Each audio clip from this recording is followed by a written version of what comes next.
Everything seemed normal, just another ordinary day. But one phone call to the police changed everything. A body was discovered approximately 12 miles away, lying at the base of an embankment near the highway. Whoever had left the body there hadn't made any attempt to conceal it. It was as if the killer had simply driven up, dumped the body, and left without a second thought. The medical examination revealed chilling details about Rebekah's final moments. She had suffered multiple blunt force injuries to the head, suggesting a brutal attack with a heavy object, but the ultimate cause of death was strangulation. Dear viewers, please don't forget to like, leave a comment under the video, and subscribe to the channel so as not to miss new videos. This is very important to us. In this documentary film, we will examine a real case that happened to Rebekah Gould. She was born on April 28, 1982, in the small, picturesque town of Melbourne, Arkansas. Nestled in the heart of Izard County, Melbourne was the kind of place where everyone knew everyone. A quiet and close-knit community where people felt safe leaving their doors unlocked at night. Rebekah grew up with 3 sisters, forming an inseparable bond with them as they navigated the trials of childhood together. However, their family was shaken when their parents divorced shortly after the youngest sister was born. The separation was difficult for all of them, leaving the girls struggling to adjust to the sudden changes in their lives. Despite the emotional toll, they remained resilient, finding strength in their sisterhood. They stayed with their mother, though their father remained a presence in their lives. Though it took time, the divorce ultimately brought them closer together. They became each other's greatest support system, always watching out for one another, sharing secrets, dreams, and hardships. The Gould sisters were known for their tight-knit relationship, and no matter how challenging life became, they always found a way to laugh together. After finishing high school, Rebekah was determined to further her education. She enrolled at Northwest Arkansas Community College and moved to Fayetteville, a vibrant city that offered more opportunities than her small hometown.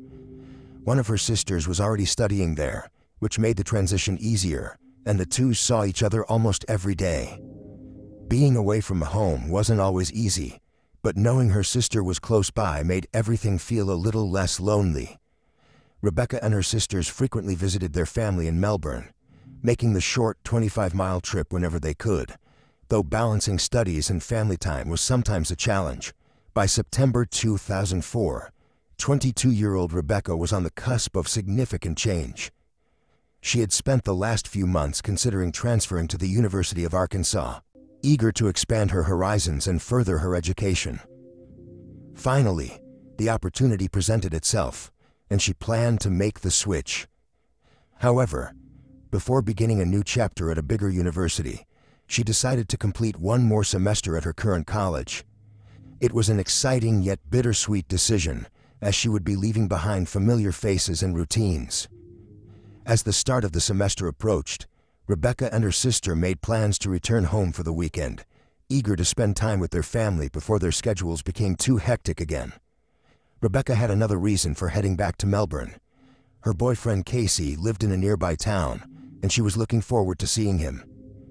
Her plan was simple: enjoy some quality time with her family, visit Casey, and then return to college feeling refreshed and ready for the new semester. On Sunday, September 19, Rebekah and her sister drove home, excited for a short break from their studies. They spent the day catching up with loved ones, sharing meals, and laughing over stories. As the evening approached, Rebekah left to visit Casey, who was working that night. She planned to stay at his house and meet up with her sister the following morning to drive back to college together. However, when morning came, Rebekah didn't show up at the agreed-upon time. Her sister tried calling her several times, but each call went unanswered. At first, the family wasn't overly concerned. Rebekah was a young adult, and they figured she might have overslept or gotten caught up in last-minute plans with friends. Maybe she had decided to spend a little extra time with Casey before returning to Fayetteville. But as the hours stretched on without any sign of her, their initial calm turned into unease. If Rebekah had decided to stay another night, she would have at least called or texted someone. The silence was unsettling. By Tuesday, the concern had turned into full-blown panic. Rebekah had not reached out to anyone. Not her sister, not her friends, not even her mother. No one had seen or heard from her in over 24 hours. Her mother, unable to shake the growing sense of dread, contacted the police. Authorities began investigating immediately, retracing Rebekah's last known movements. They discovered that she had indeed stayed with Casey the night before her disappearance. Officers visited Casey at his workplace to question him about what had happened. Casey told police that the last time he saw Rebekah was on Monday morning around 8:30 a.m., when she dropped him off at the cafe where he worked. According to him, Rebekah planned to return to his house, gather her belongings, and then meet up with her sister before heading back to college. He also mentioned that she had promised to pick him up from work later that day, but she never showed. Initially, he had assumed she had gotten busy or changed her plans, but when she failed to appear, he spent the evening with friends at a party, not realizing anything was amiss. Upon hearing Casey's account, the police requested permission to search his home, which he granted. What they found inside was deeply unsettling. Rebekah's car was still parked outside, a red flag in itself. Inside the house, they found her purse, complete with her identification, along with her beloved dog, both things she would never have willingly left behind. Even more troubling, her small suitcase, which Casey said she had packed with some clothes, was missing. As officers continued their search, they noticed something disturbing. The mattress on the bed was bare, and instead of lying flat, it seemed unevenly placed. When they lifted it, they discovered large, ominous red stains that bore a chilling resemblance to blood. As they inspected the rest of the house, more unsettling discoveries emerged. Bloodstains were found on the floor and even smeared on the wallpaper. Inside the washing machine, officers found bedding soaked with blood. Several bottles of bleach were found nearby, indicating that someone had made a hasty attempt to clean up the evidence. The implications were horrifying. Every clue pointed to the worst possible conclusion. Something terrible had happened to Rebekah inside that house, and she might no longer be alive. The absence of her body only deepened the mystery. Though the investigators had not yet found definitive proof linking the blood to Rebekah, it was only a matter of time before DNA analysis would confirm their suspicions. While forensic experts meticulously examined every inch of the house, detectives intensified their interrogation of Rebekah's boyfriend, Casey. Given that he was possibly the last person to see her alive, and that a significant amount of blood had been discovered in his residence, he was a key person of interest in the investigation. However, Casey adamantly denied any involvement in Rebekah's disappearance. According to his statement, the last time he saw her was the previous morning, and she had not contacted him since. He insisted that he had spent the night with friends, returning home briefly to change clothes before heading to work for his next shift. Despite the overwhelming physical evidence, Casey maintained that he had not noticed any blood splatters on the floor or walls and had not smelled bleach. Furthermore, he claimed he did not find it odd that Rebekah's car was still parked outside his house, or that some of her belongings remained in his room. The police, however, were not quick to accept his version of events. Although they had no substantial evidence at that moment to charge him with murder, they were determined to uncover the truth. To verify his alibi, detectives interviewed all of Casey's friends with whom he claimed to have spent Monday night. They corroborated his statement, asserting that he was with them until early the following morning. This provided Casey with a solid alibi, forcing the police to widen their search for other potential suspects. Despite their efforts, they still had no clear picture of what had happened to Rebekah, or at what exact moment she had vanished. The only certainty was that she had not answered any calls since the morning of the previous day. During further questioning, Casey suggested that investigators should look into Rebekah's ex-boyfriend, a man named Justin. This tip prompted authorities to reach out to Justin, but he was nowhere to be found and did not respond to phone calls. The coincidence of his sudden unavailability at the same time as Rebekah's disappearance raised red flags. However, 2 days later, Justin resurfaced and contacted the police himself. He explained that he had been out of town at a casino with his father. Investigators were able to confirm his alibi, as surveillance footage and casino records placed him miles away from the crime scene, effectively ruling him out as a suspect. As detectives worked tirelessly to piece together Rebekah's final hours, they uncovered a crucial lead. Surveillance footage and witness accounts revealed that Rebekah had stopped at a gas station near Casey's workplace on the morning of her disappearance. She purchased a breakfast sandwich before heading toward Casey's house. Employees at the station recognized her from photos, confirming that she had been there sometime after 8:30 a.m. This timeline aligned with Casey's account of events, adding further complexity to the case. Investigators later found the same sandwich in Casey's house, untouched. This indicated that Rebekah had indeed returned home, but something had happened to her before she had the chance to eat. Given that Casey was at work at that time, this cast doubt on his direct involvement. However, authorities could not rule out the possibility that he was involved in some capacity. The investigation took a critical turn when forensic analysis confirmed that the blood found in Casey's house was a match for Rebekah's. Additionally, experts found no traces of foreign DNA in the samples. This only deepened the mystery. If Casey wasn't present when she was attacked, then who was? Detectives expanded their inquiry, questioning all of Rebekah's friends and relatives. They worked on the theory that if Rebekah had been attacked, it was likely someone she knew, someone with a personal motive. Police also scrutinized all of Casey's acquaintances who had access to his home, but this avenue of inquiry yielded no significant leads. For days, investigators faced a frustrating standstill, until a breakthrough came on September 27th, 1 week after Rebekah's disappearance. Her body was discovered approximately 12 miles from Casey's house, at the base of an embankment near the highway. The location was secluded, not visible from the road, making it unlikely that anyone would have stumbled upon it by chance. Whoever had disposed of the body had not made any effort to conceal it. There was no sign of a shallow grave or any attempt to cover her with debris. The perpetrator had seemingly driven to the location, dumped her, and left. A medical examination revealed harrowing details about Rebekah's final moments. She had sustained multiple blows to the head with a heavy object, but the ultimate cause of death was strangulation. The lack of defensive wounds suggested that she had been taken by surprise, incapacitated before she had a chance to fight back. Experts estimated that her body had been at the site for roughly a week, though they were unable to pinpoint a more precise time of death. While processing the crime scene, investigators identified a potential murder weapon. A piano in Casey's house was missing one of its legs, a thick, solid piece of wood with enough weight to inflict serious injury. The shape of the missing leg matched the pattern of trauma found on Rebekah's skull. When questioned, Casey admitted that the leg had been loose for some time and could have been easily removed.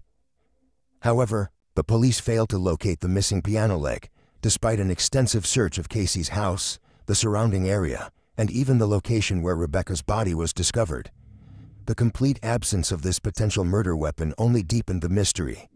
With no physical evidence linking a suspect to the crime, detectives turned their attention toward identifying possible motives that could have led to such a brutal act. One of the first theories detectives ruled out was a robbery gone wrong. Nothing had been stolen from the house. Rebekah's purse, identification, and even her personal belongings were still there. The only missing items were Rebekah's suitcase and the piano leg, neither of which suggested a financial motive. Additionally, the absence of signs of sexual led investigators to believe that this was a targeted killing. Someone had wanted Rebekah dead, and they had acted with enough preparation to minimize the chances of getting caught. Another disturbing possibility arose. Was the perpetrator someone Rebekah knew? Since there were no signs of forced entry, police believed she might have willingly let the killer inside. Given that she was attacked almost immediately after returning to Casey's house, it was possible that the killer had been watching her, aware of her schedule and Casey's absence that morning. Investigators speculated that the murderer had lingered in the house for several hours, attempting to scrub away any evidence using bleach before transporting Rebekah's body to the embankment where it was later found. Despite these working theories, detectives faced a significant roadblock. There was virtually no evidence. Without physical proof, a suspect, or even a strong motive, the case stalled. Over the following months, they expanded their investigation, looking into hundreds of possible suspects, including Casey's friends, Rebekah's acquaintances, and even strangers who lived in nearby towns. Investigators followed countless leads, but none brought them closer to solving the case. They received a flood of tips from locals, yet many of these were based on speculation rather than facts, resulting in dead ends. As time passed, the case grew colder. Several years later, it was reopened multiple times, with new teams of detectives taking a fresh look at the evidence. Yet every attempt to reignite the investigation resulted in the same frustrating conclusion. Without a clear motive or concrete evidence, identifying the perpetrator remained impossible. The lack of answers surrounding Rebekah's murder eventually captured national attention, drawing in amateur sleuths and true crime enthusiasts who hoped to piece together the puzzle. One journalist, George Jared, had been following the case since its inception. Passionate about uncovering the truth, he dedicated years to researching the crime, publishing articles, and even writing a book detailing the investigation. As the case gained traction in the true crime community, Jared launched a podcast discussing its many mysteries. During his research, he connected with Jennifer Buchholz, a former counterintelligence officer in the U.S. Army, who had developed an interest in the case. Recognizing their shared determination, the two decided to collaborate. They created a Facebook group dedicated to discussing Rebekah's murder, where they engaged with thousands of followers who shared theories, analyzed evidence, and debated potential suspects. In the early months of the group's activity, one particular subscriber stood out: William Miller. He piqued their curiosity for two reasons. Firstly, Miller lived in the Philippines, making his deep interest in an unsolved crime from a small town in Arkansas seem unusual. Secondly, he was highly active in discussions, frequently commenting on posts, engaging with other members, and even messaging Jared and Buchholz directly. Miller expressed a strong desire to help solve the case, often suggesting theories and pointing out details that had gone unnoticed by others. He exhibited an extensive knowledge of the crime scene, including obscure information about the area where Rebekah's body was found, details that had never been widely publicized. As time passed, George and Jennifer grew increasingly suspicious of Miller's behavior. They chose to remain discreet about their concerns, carefully monitoring his activity to avoid alarming him. Then, a breakthrough came from an unexpected source. One of the group's members, an expert in genealogy, conducted a simple background search on Miller. What she discovered sent shockwaves through the group. Miller was not just a curious outsider, he was Casey's cousin. This revelation raised serious questions. Why had Miller been so invested in this case for years, despite living thousands of miles away? Why had he kept his family connection hidden? Determined to get answers, Jared and Buchholz contacted the police, presenting their suspicions and the new information they had uncovered. Investigators reviewed their findings and were stunned to realize that Miller's name had been in the original case files from 2004. As it turned out, William Miller had been in town around the time of Rebekah's murder. Miller had already been questioned during the initial investigation, stating that he had traveled from Texas to help another relative. He admitted to visiting Casey twice, 2 days before Rebekah's disappearance, and then again the following day. During his second visit, he claimed he hadn't even entered the house. Instead, Rebekah had spotted him standing outside through the window and informed Casey that someone was loitering near the property. Casey stepped outside, spoke with his cousin for about 15 minutes, and then Miller left. At the time, his presence had not raised any suspicion, but now, with new evidence coming to light, detectives were taking a much deeper interest in him. As they dug deeper into Miller's background, they uncovered a troubling history. He had been a suspect in multiple cases over the years, including an assault charge in 2002 involving a minor. Later, he was arrested for breaking into his ex-wife's home and attacking her. Despite the severity of these crimes, Miller never faced serious legal consequences.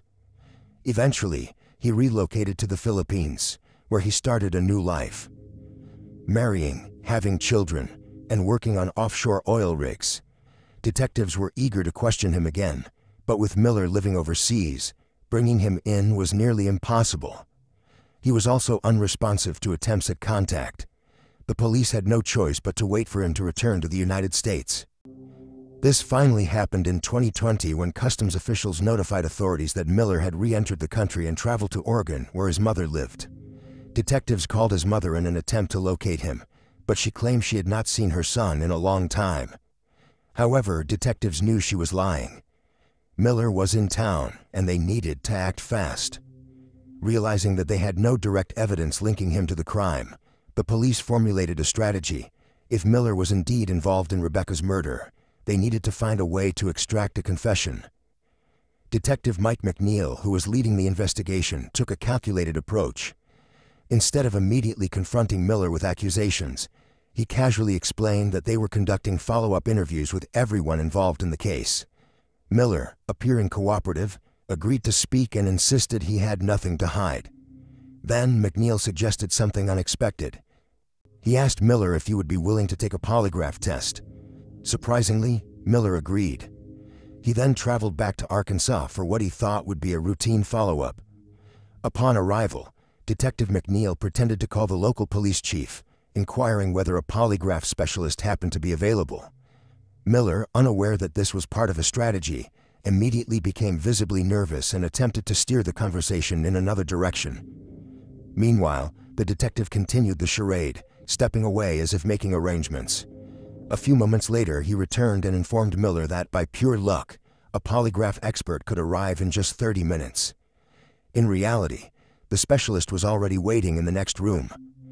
Although polygraphs remain a subject of intense debate and are widely regarded as unreliable, their results deemed inadmissible in court, the detectives had no real interest in the test itself.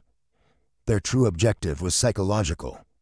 They wanted to unsettle Miller, to push him into a state of heightened anxiety where his carefully constructed composure might begin to fracture. By subjecting him to the test, they sought to exploit his nerves, to make him question his own ability to keep his secrets buried. Miller, visibly uneasy, hesitated before reluctantly asking whether polygraph results could be used as concrete evidence against him in court.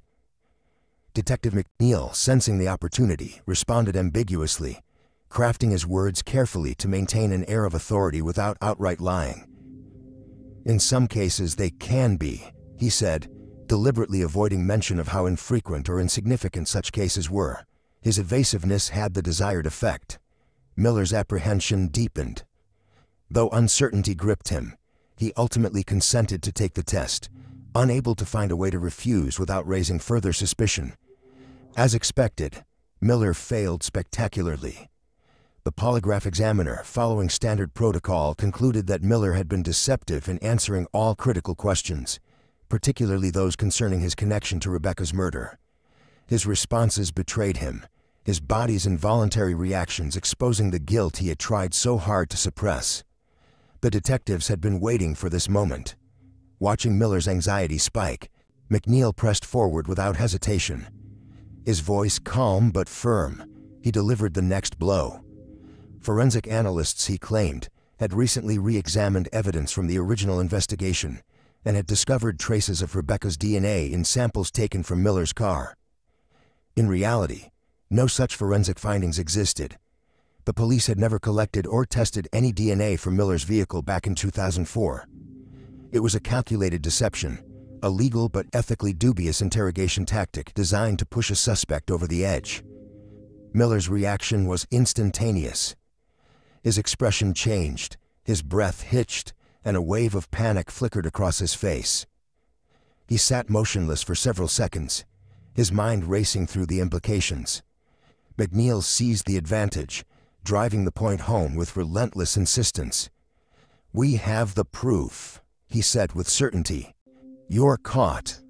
The only thing left for you to do is tell the truth." The psychological weight of the moment was crushing. Miller's defenses, already battered by the interrogation, began to crumble. His fingers twitched against the metal armrests of his chair. His knee bounced erratically. The silence in the room stretched, thick and suffocating, before he finally spoke, but not with an outright confession. Instead, he grasped at a desperate, implausible story. "I didn't kill her," he blurted out. His voice was shaky but determined, clinging to a sliver of hope that the detectives might believe him. "I swear. That morning I went to Casey's house, and when I walked in, she was already dead. There was someone else there, some guy wearing a mask. He must have done it." McNeil didn't buy it for a second. His stare bore into Miller, unblinking, his silence heavy with accusation. Then, something unexpected happened. Miller inhaled sharply, then held his breath. His fingers clenched into fists before slowly relaxing. He looked directly at McNeil, his eyes dark and unreadable. Another beat of silence passed, stretching into an eternity, before he finally exhaled and uttered the words the detectives had been waiting for. "I'm just going to tell you. I did it. I'm sorry for what I did." According to Miller, that morning, he had set out on a hunting trip in the dense woods near his cousin Casey's house.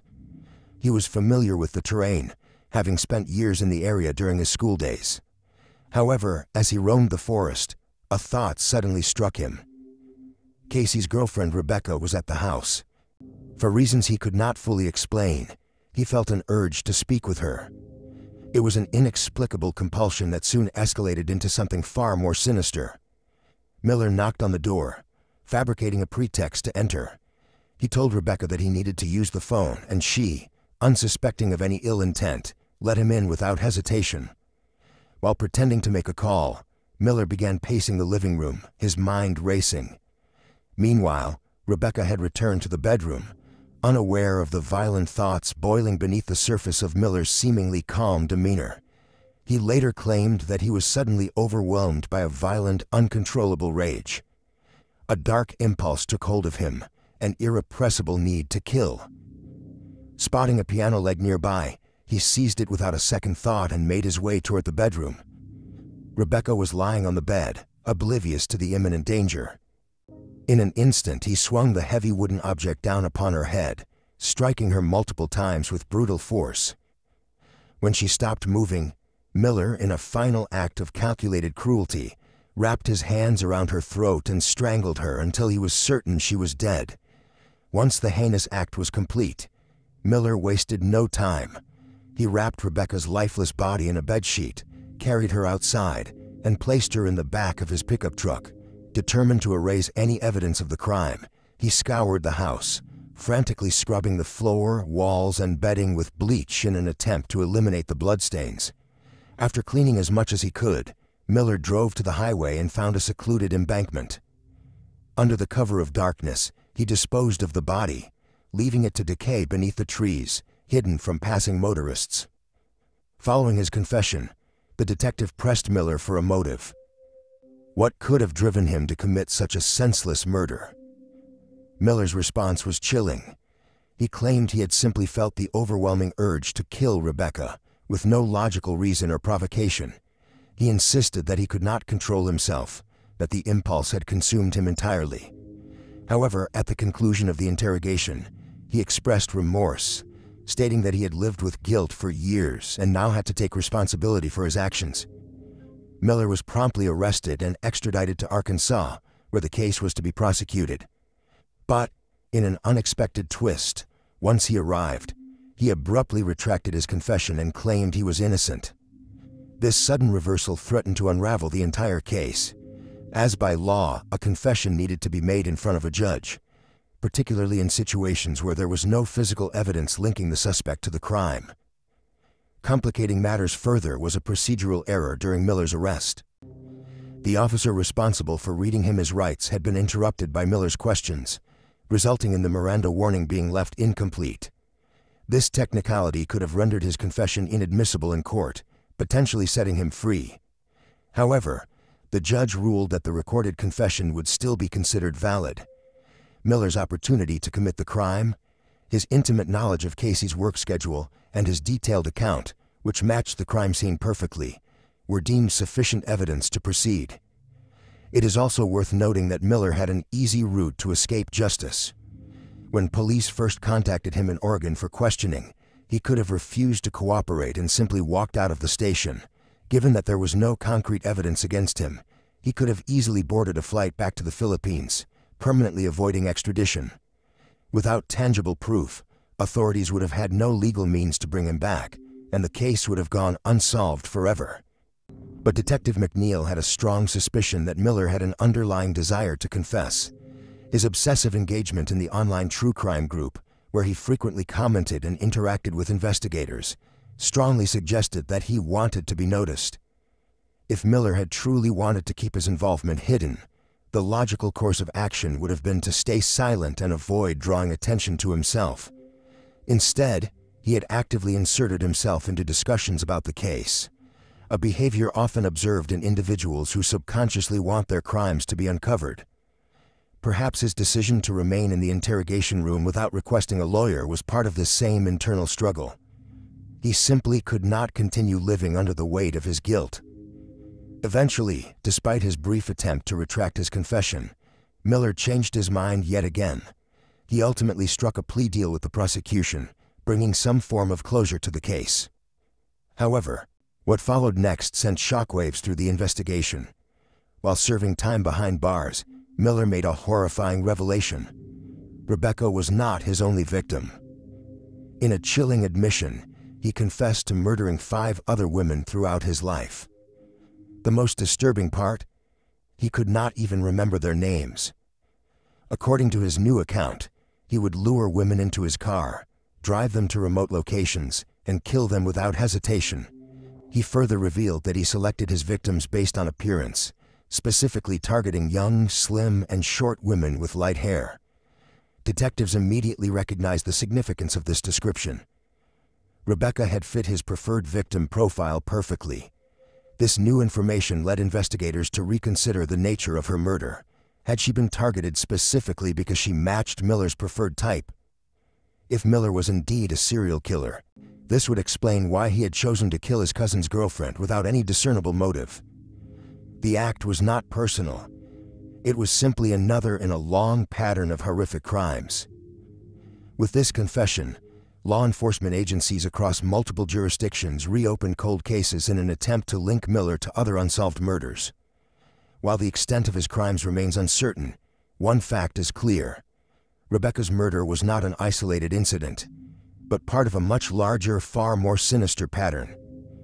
Given that Miller had spent 25 years working on offshore oil rigs, his job had taken him across multiple states and even international locations. This transient lifestyle meant that he had the opportunity to commit numerous crimes without attracting much suspicion. If his confessions about additional murders were true, it would suggest that his violent tendencies had been present for decades, and Rebekah was just one of many victims. However, as of now, law enforcement officials have not yet found concrete evidence to support these claims, leaving many questions unanswered.